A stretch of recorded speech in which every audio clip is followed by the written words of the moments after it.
Alright, so our first topic for this video is where's my mouse? And we're taking a exhaustive look at the simple algebras. This is of course over a field of characteristic 0.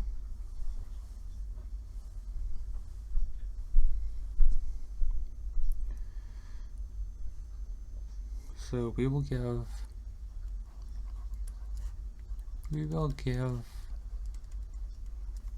it's subjective but complete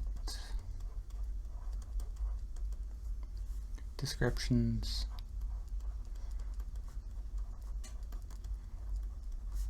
of the classical algebras AL to DL and along with G2. E6 through 8 and F4 are going to be, I'll write that out, E6, E7, E8, and F4 are out of scope for at least this chapter, I think this book.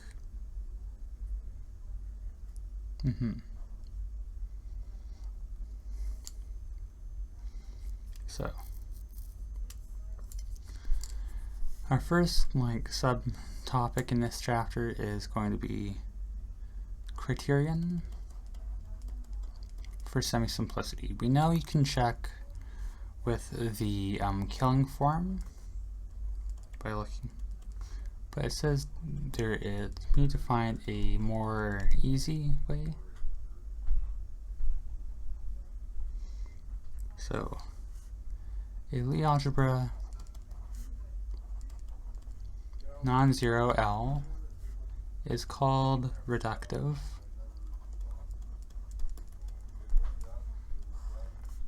Oops. This writing thing, it's probably obvious from how I'm writing, but it's really hard to use this. Is reductive if its radical is its center.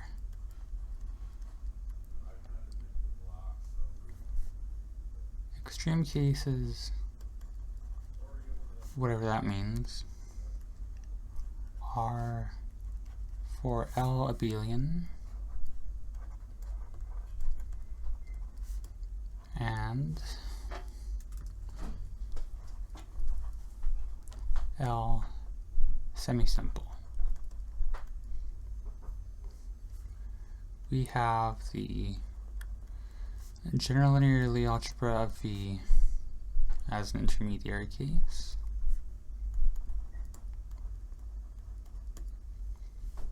Okay. Suppose that L is reductive and not abelian. So essentially it's not abelian, so that this is non-zero. Why did I write the division first? If you take L, divide out its quotient, this is, since L is not abelian, this is going to be non-trivial, and so this is semi-simple.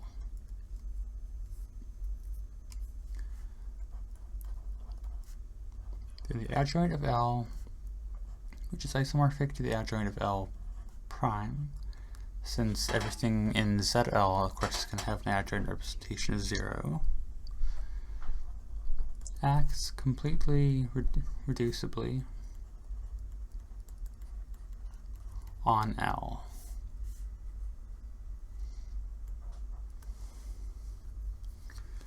We're going to write L as M plus its center,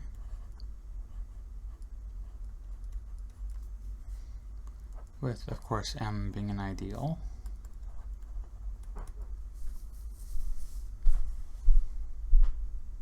Then the bracket of L, and L, of course, the center is going to disappear in every case, so we're just left with M bracketing M, which is going to be obviously within M.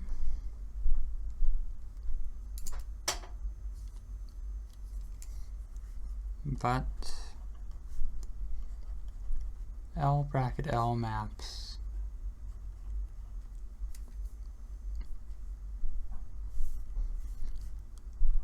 onto L prime under the canonical map. So Lm is L bracket L. So it's the derived algebra plus the center.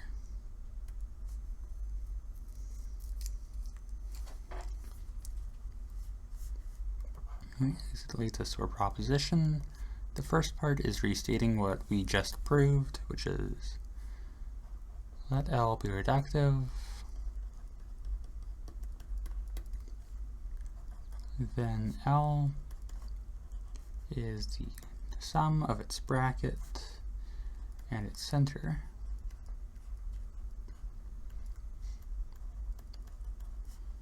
With the derived algebra being semi-simple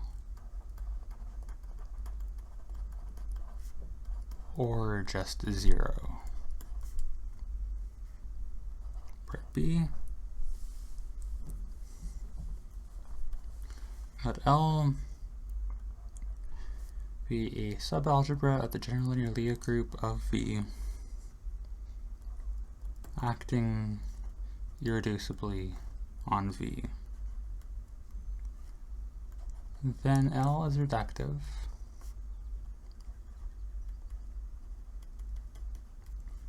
with the dimension of, I should write this over a bit, with the dimension of the center of L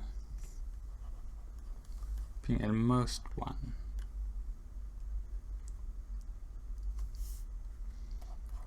If L doesn't contain any components with a non-zero trace,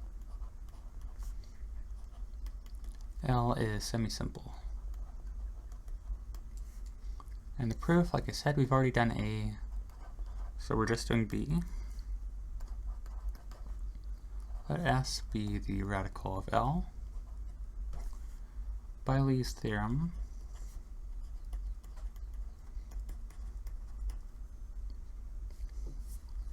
S has a common eigenvector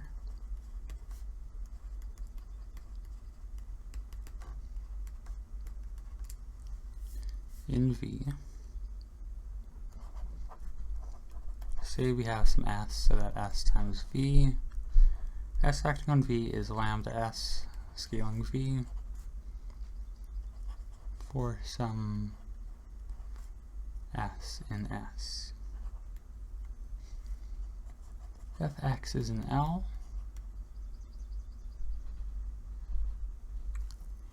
that's for all. It's not, that wouldn't make any sense for being for some. I don't know why I'm thinking like this here. If X is in L, then the action, the bracket of S on X and S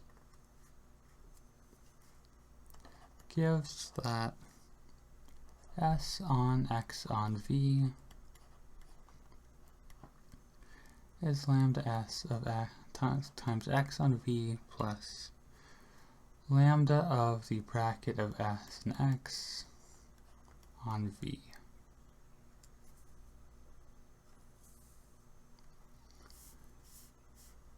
As L acts irreducibly,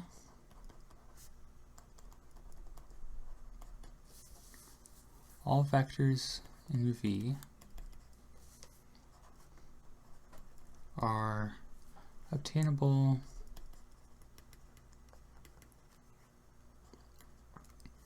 by repeated application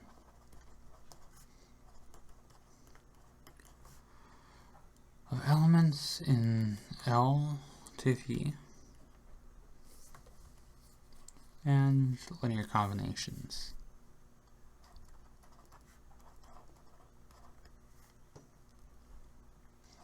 And thus, from this last equation we got the matrices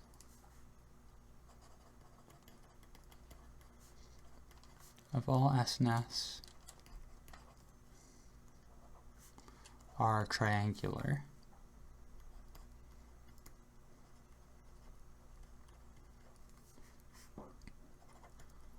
with only lambda s being diagonal.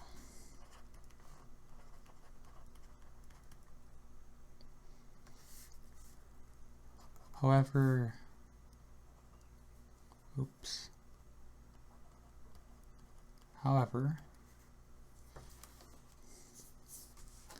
the commutators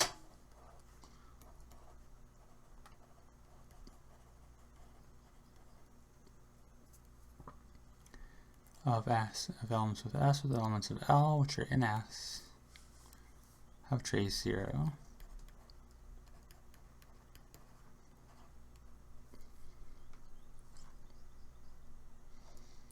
So lambda vanishes on the bracket of S with L. By our first equation, by our last equation of S on X on V, we have that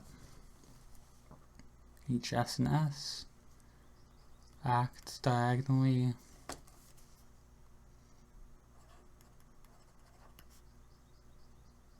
on V as lambda S.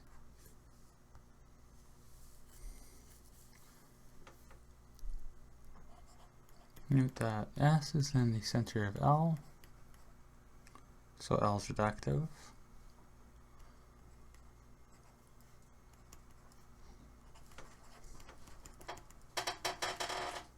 Sorry. And that the dimension of S is at most 1.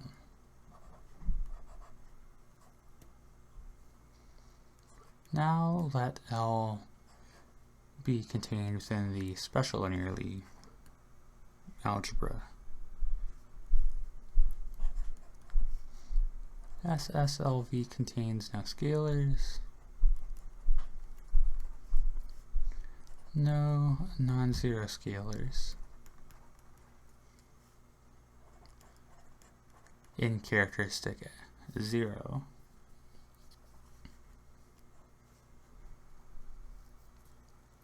S equals 0, L is semi-simple.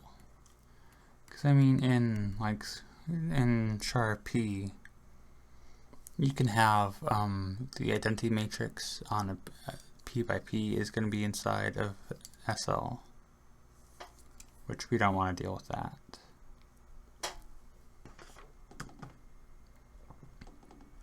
Alright, so up next is the classical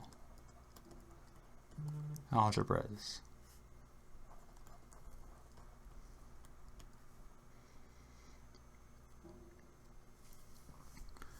Which are A, B, A for at least one, A, B, C, and D, you remember them.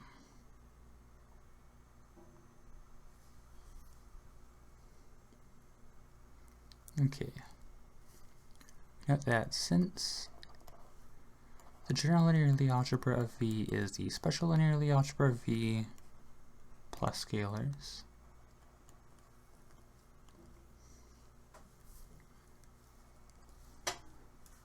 which I'm going to write as f of I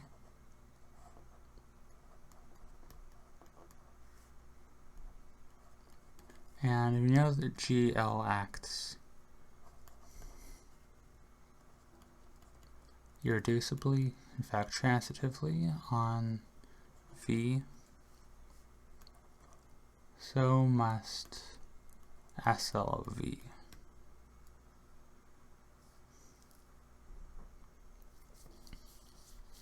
This is the rough idea we're going to use when we look at B, C, and D, because A is just, I believe, the general linear, special linear case. I think that's A. So yeah. So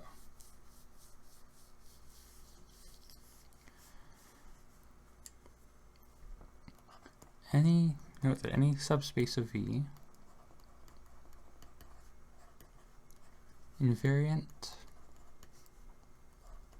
under a subalgebra L of the general linear Lie group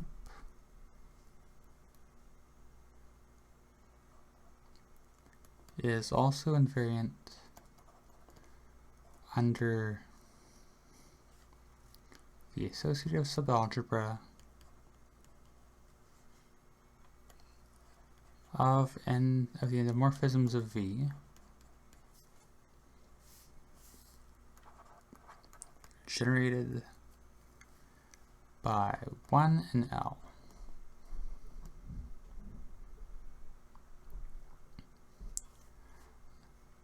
L is not really looking at an L there. To show HBL through DL acts irreducibly on its natural representation,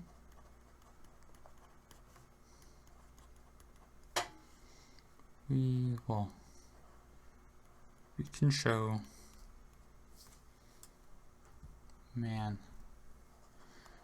we can show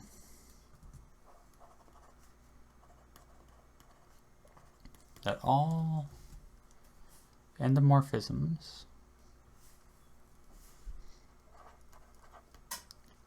of V are obtainable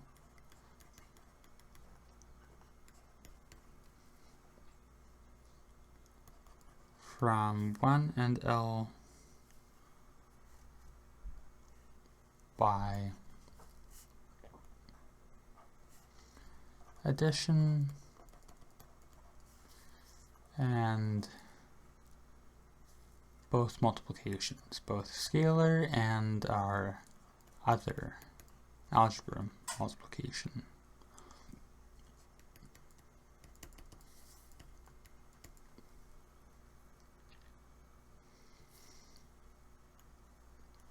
Well, from 1 we get all scalars. We get all scalars.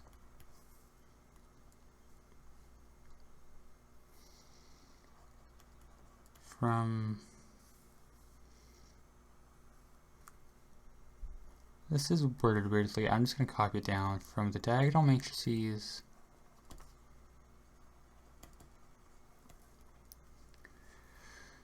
We get, in L, I guess, we get all possible diagonal matrices as seen before.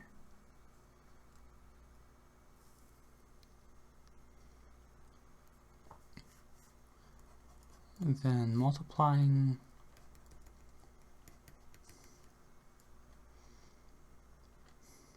various other basis elements. They're getting really sloppy here, I don't know why. Various other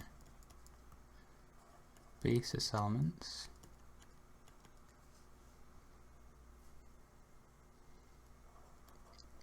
e.g.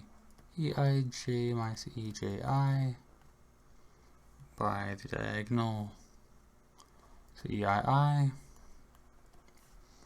We get all off diagonal matrix units.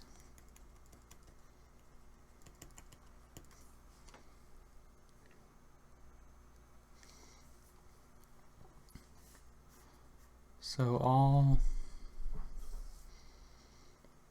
the classical algebras A through D are semi-simple.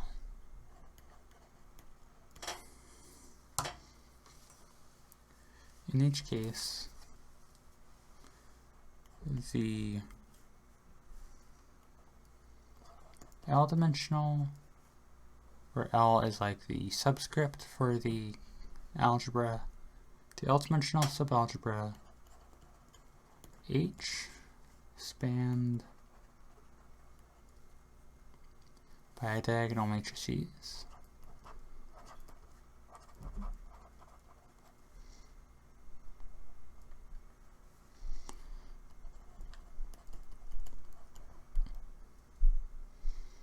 Is toral and its own central, and it's equal to its own centralizer in L. Hence is a maximal toral subalgebra, which is the same thing as a Cartan subalgebra, which is quicker to write.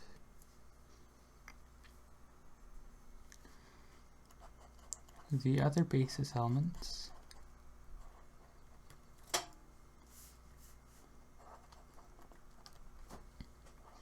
I described before are root vectors,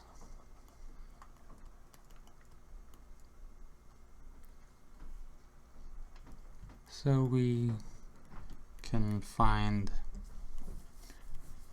our simple roots based on our classification from before.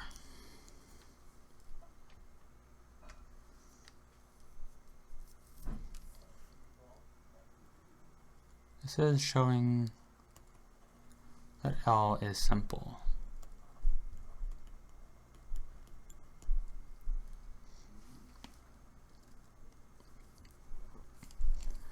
The third section of this chapter is the algebra G2. This is the smallest exceptional algebra,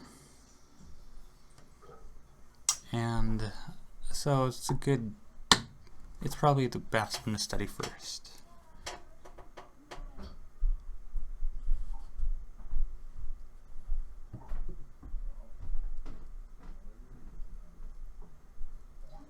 Okay. And yeah, this is going to be the end of our chapter. Hopefully this doesn't take too long for this. So, it will be seen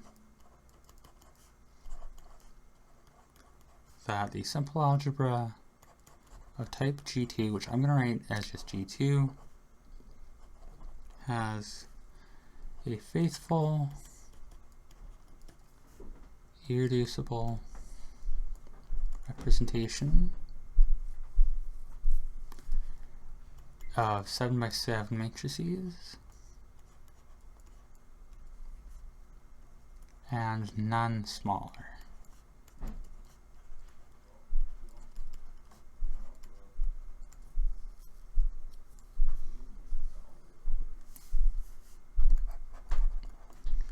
The representing matrices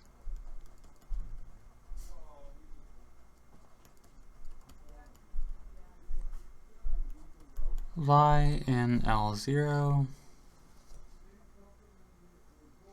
which I believe they're trying to write here as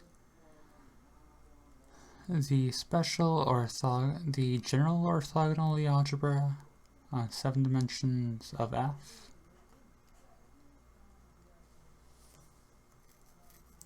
which is the simple algebra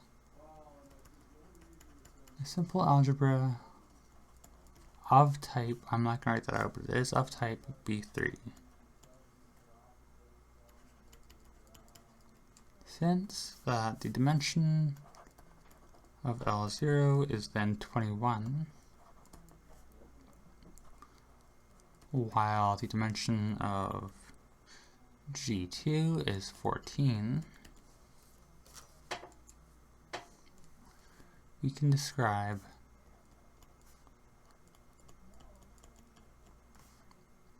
G2 as a subalgebra L of L0.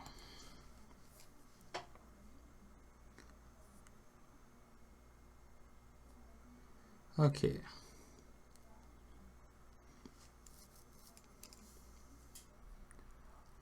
So, we have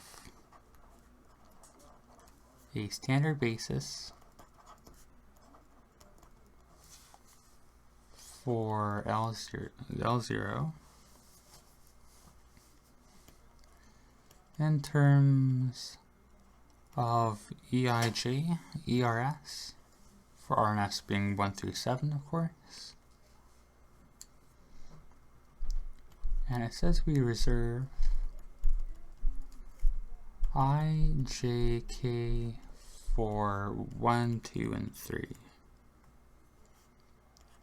Recall that L0 has a Cartan subalgebra H0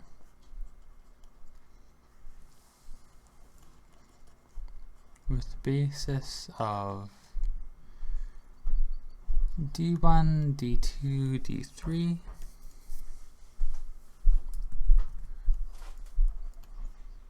where each d I is e to the I plus 1 minus ei comma I.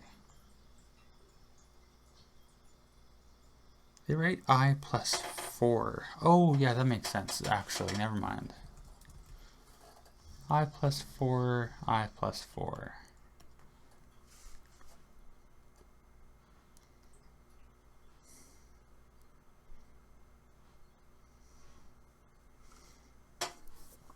Our candidate. See our candidate for being the Cartan subalgebra of the subalgebra L, which is going to be G2, will be H as the sum of AI DI for the sum of AI being 0.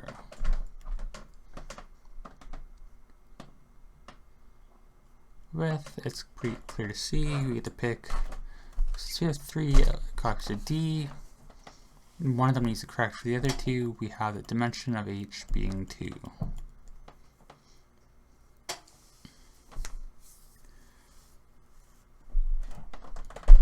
Alright, corresponding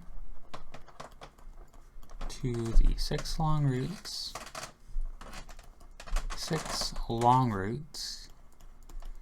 in G2, which by themselves form a system of A2. We choose certain root vectors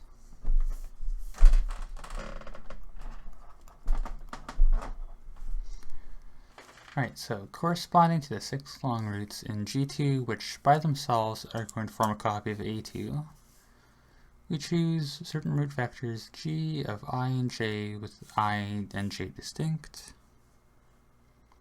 These are root vectors of L0 relative to H0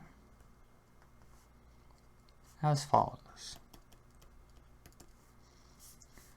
G1 minus 2 is equal to G transpose of 2 minus 1 is E23 minus E65.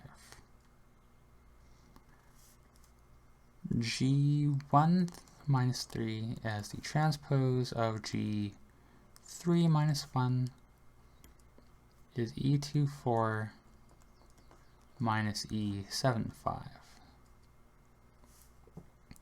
And finally, G2 minus 3 is the transpose, of course, of G3 minus 2 is E34 minus E76. It kind of looks like a 6, this top one, so I'm going to go ahead and I'm going to fix that.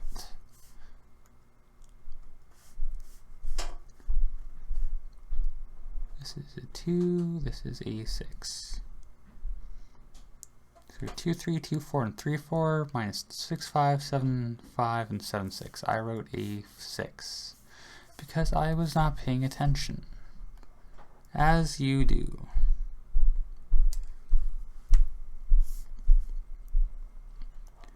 And for the short roots of L of our copy of G2 relative to H, we take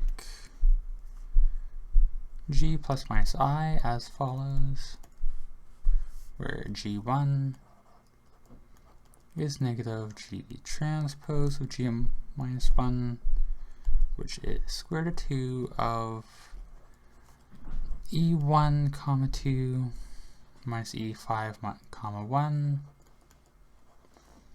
minus the difference between E3 comma 7 minus E4 comma 6.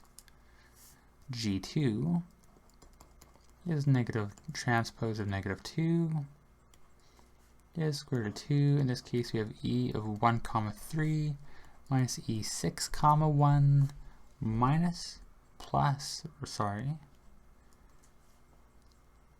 E2 comma 7 minus E4 comma 5. And G3 is negative G transpose of negative 3 of root 2 of E1 comma 4 minus E7 comma 1 minus E2 comma 6 minus E3 comma 5. Now, each of the 12 vectors listed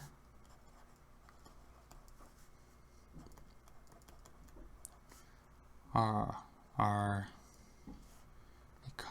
common eigenvectors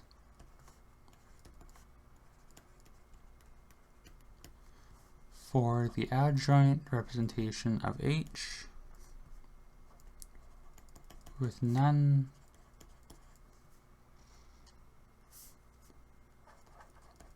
centralizing H.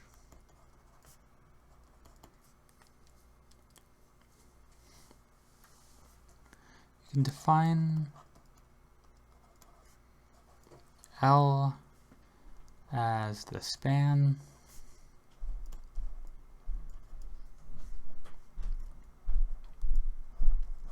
of these vectors.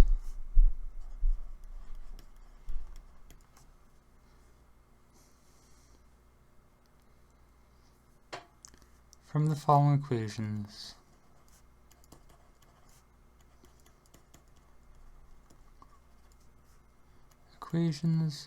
one can, but we will not in this case, verify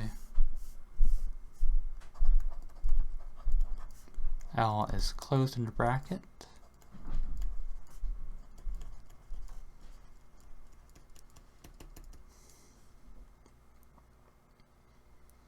okay. Well, I'm going to put these on a new page since that's how this is going. First equation is that G of I with negative J with, so two long roots, bracket two long roots, GK, negative L. So I'm going to write like this, make it less confusing, is going to be delta JK, if those match, of GI comma negative L minus delta IL of GK comma negative J.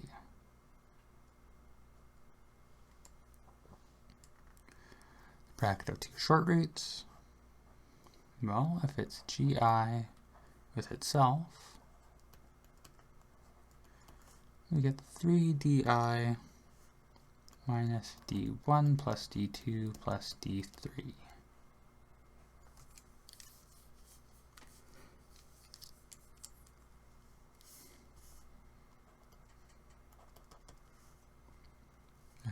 Our third case comes in two forms.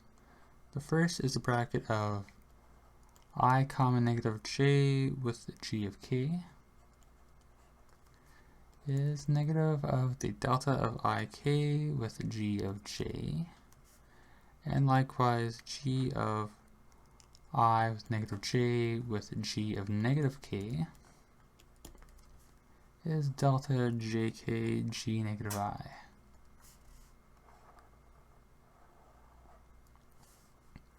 Case 4 is gi and g of a distinct negative of a distinct j is 3gj common negative I with I not equal to j.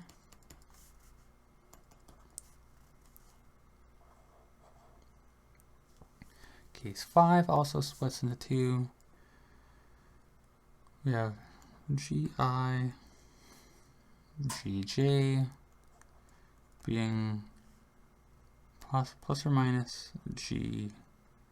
I'll tell you how to get the signs to in a second, of 2g negative k, and of course g negative I and g negative j are plus or minus 2gk with I, j, k all distinct.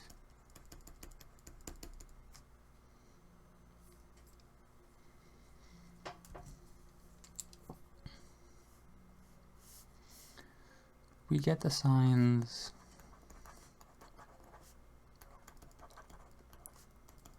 in case 5 from, well, g1, g2 is 2g negative 3, g2 and g3 is 2g negative 1, and g3 and g1 is 2g negative 2.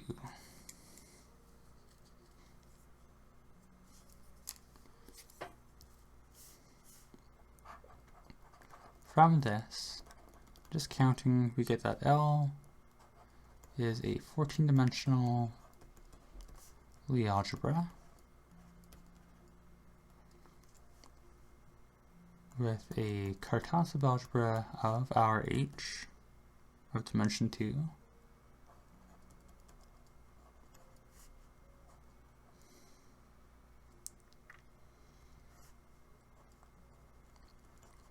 With all matrices in L having trace 0.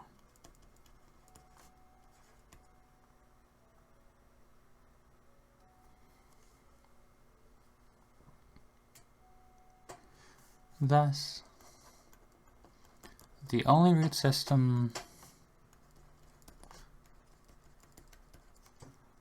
of semisimple L, if it's semisimple, is G2, if it's semisimple.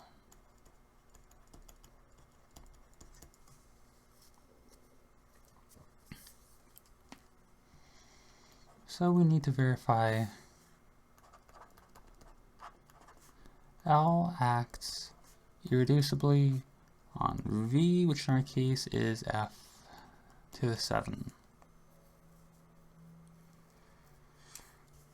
Let the canonical basis ordered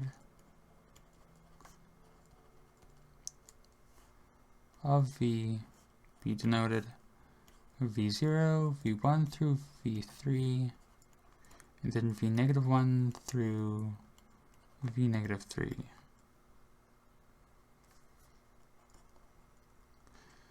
The diagonal matrix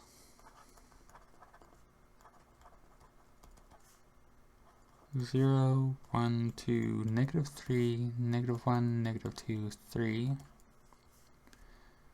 belongs to H and has distinct eigenvalues.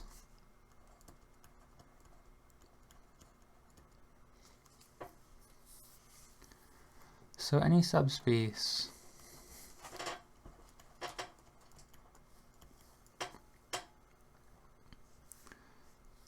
W non-zero of V invariant under L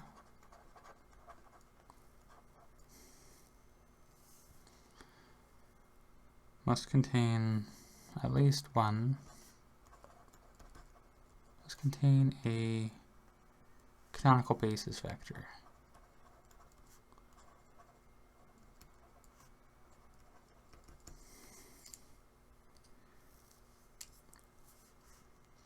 I also want to note that G plus or minus I sends a V0 to a multiple of Vi with the opposite sign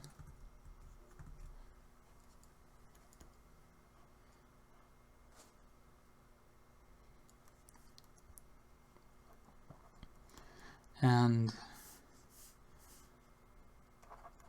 sends V plus or minus J to a multiple of a distinct Vk.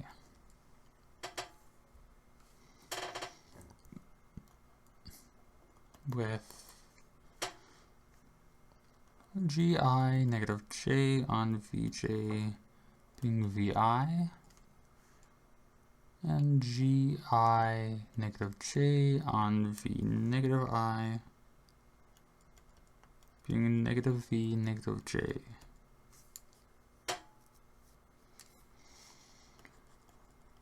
Thus, W contains all basis vectors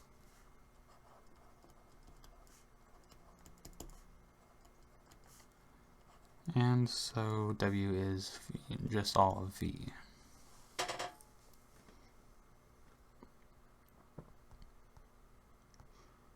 Alright.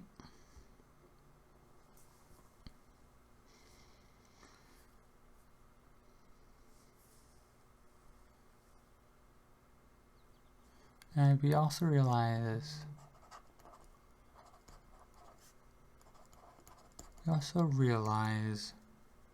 the simple algebra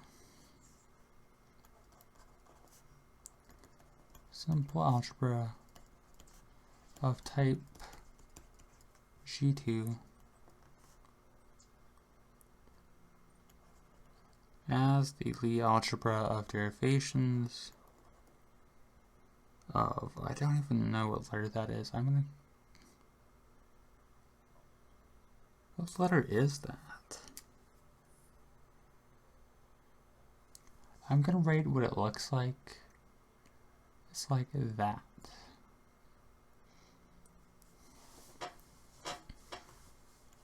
Where this is the Cayley or Octonian algebra.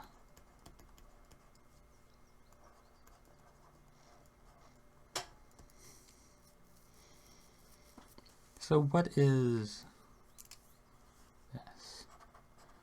What is this?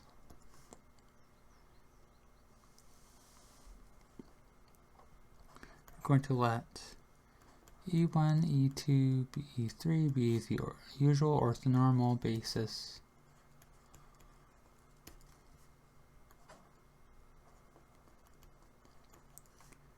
of F3 with inner dot product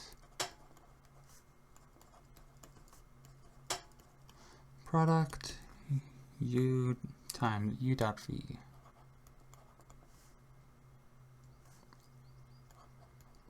F3 also has a vector or cross product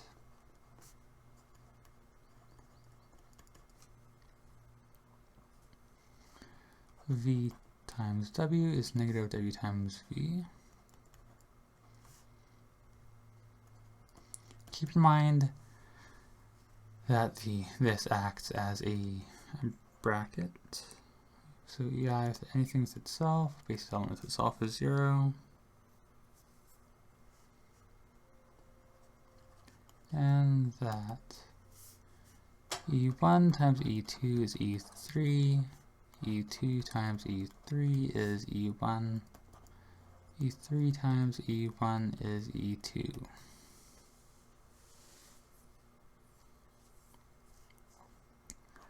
As a vector space,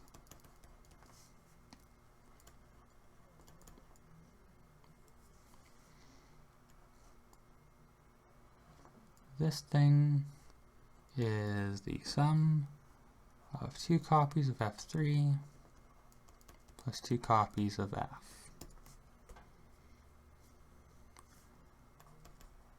However, we will write elements of this thing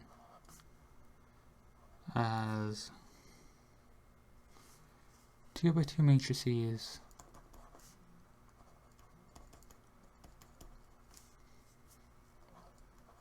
AVWB with the diagonal elements in F and the anti-diagonal elements in F3.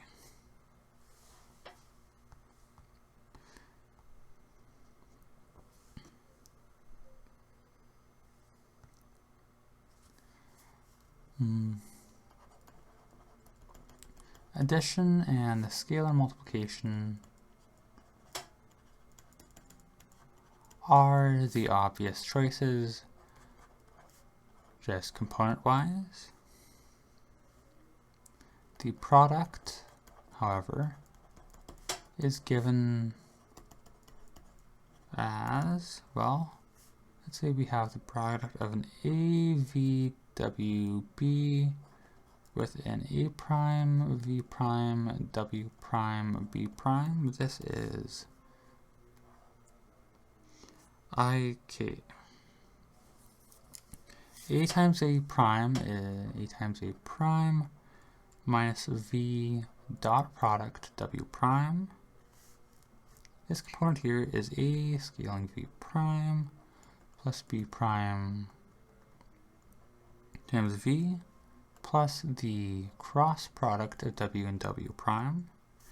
Likewise here, this is A prime of W plus B times W prime plus V cross product of V prime.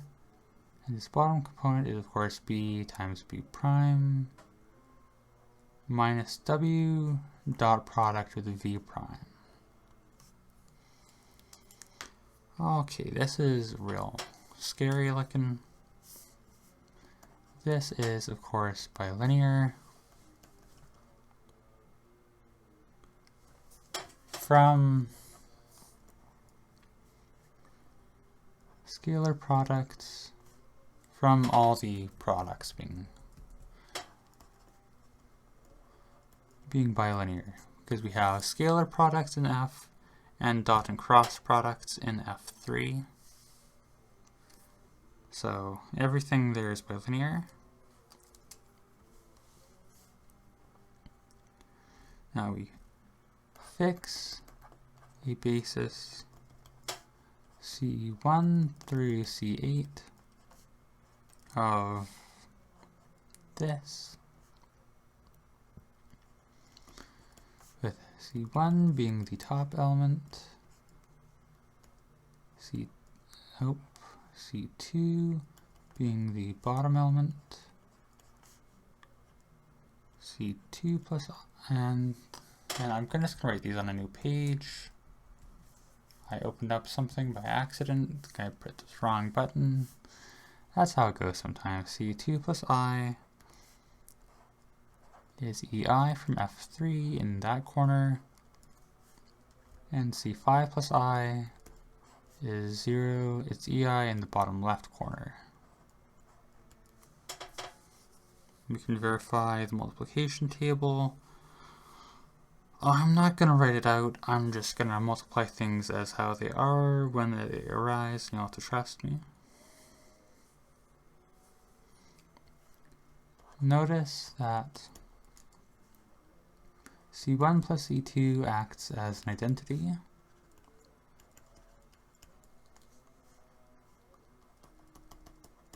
And that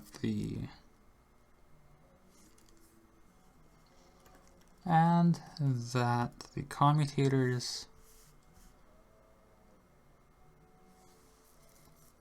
the subspace,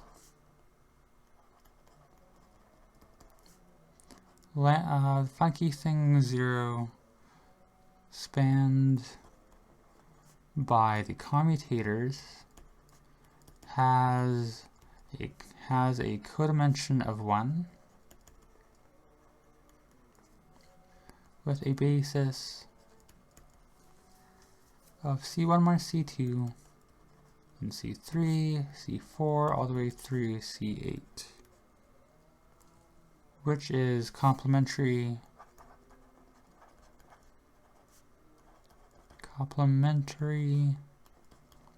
to C1 plus C2. And notice that this funky thing 0 then coincides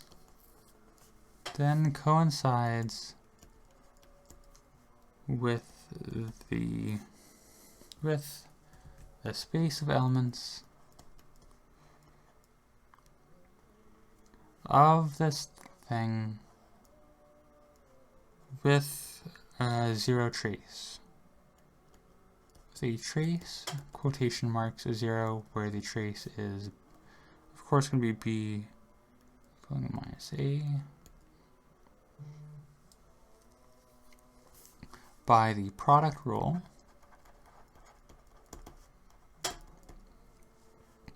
Any derivation of this thing kills the constants,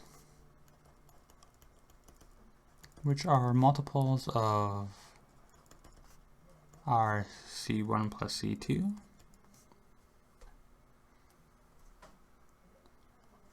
And is going to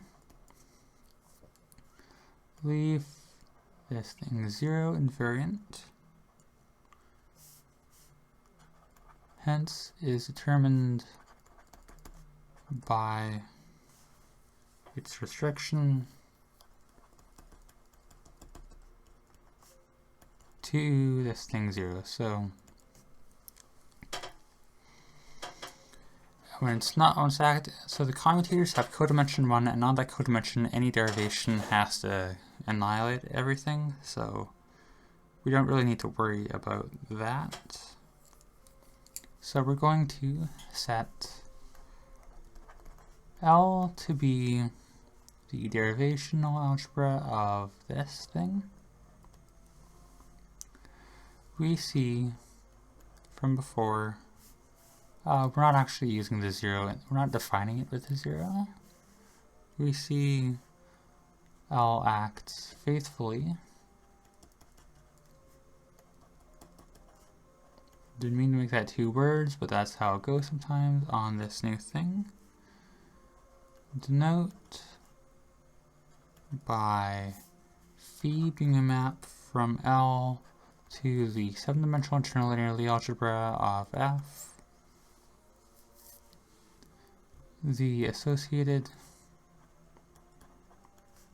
matrix representation. Now we need to show, it says here, we need to show that our derivational algebra is actually not too small to be G2. So we're gonna exhibit some derivations. Now we know that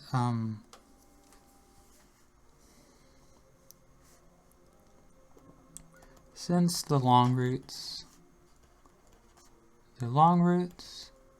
of G2 form our A2, L should include lots of scare quotes in this, not square quotes. Should include a copy of SL3F.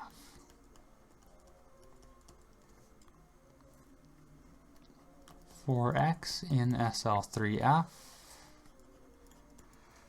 define, I'm not writing well. F, define an endomorphism delta X of, because it looks like it should be a C, but it doesn't make sense to me. Maybe it is. C for Cayley, by the matrix A, V, W, B being sent to, well, A and B have to be 0, obviously. This is going to be x of V, and this is going to be negative x transpose of W.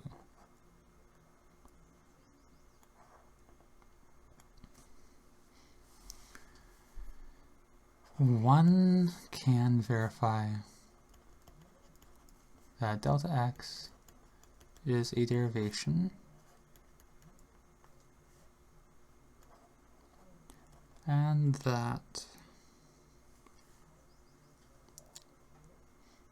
x2 delta x is a good,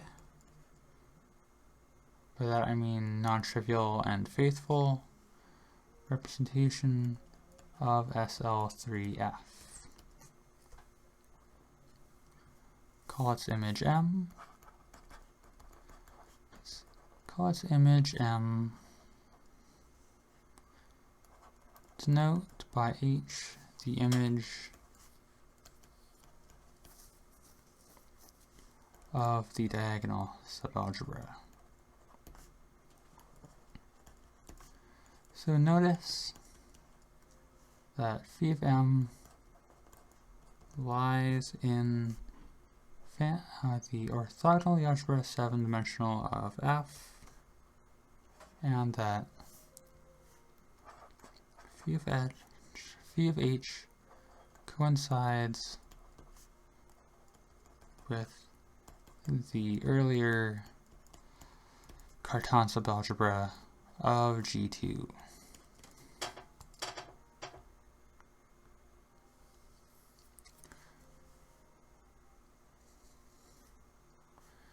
We can check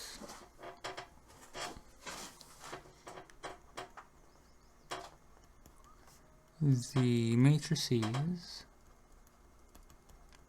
in the 8-dimensional general linear Lie algebra of F that commute with H have the form of diagonal matrix A1, A2, A3, then X, then A4, A5, A6, with X being in GL2 of F, with such a matrix representing a derivation of our funky thing only if it is already in H. Thus H is its own centralizer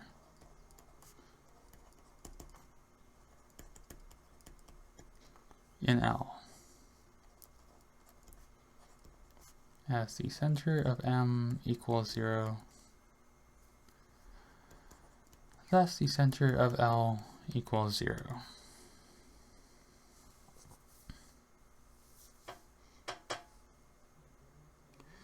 Now, in order to conclude that L is simple type G2, we'd have to locate more derivations corresponding to short roots and show that L acts irreducibly in funky 0.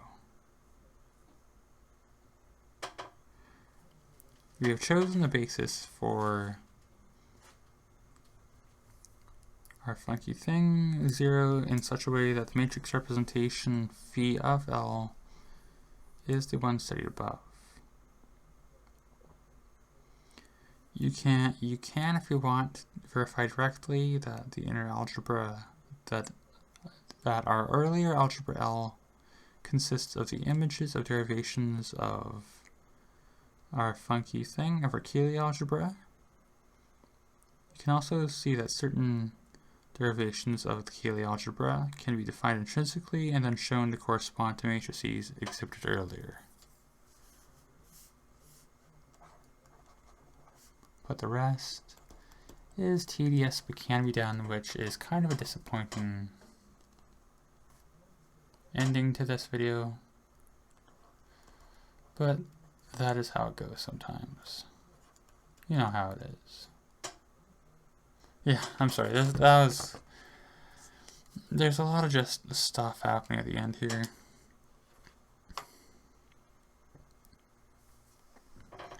Up next is representation theory. It says I'm going to have to go over more exactly what that is going to entail. See, that's not any repeats, but I think it should be good. But I mean, like I said before, that's stuff for me to work on at a future point in time. We can just call this video here for now.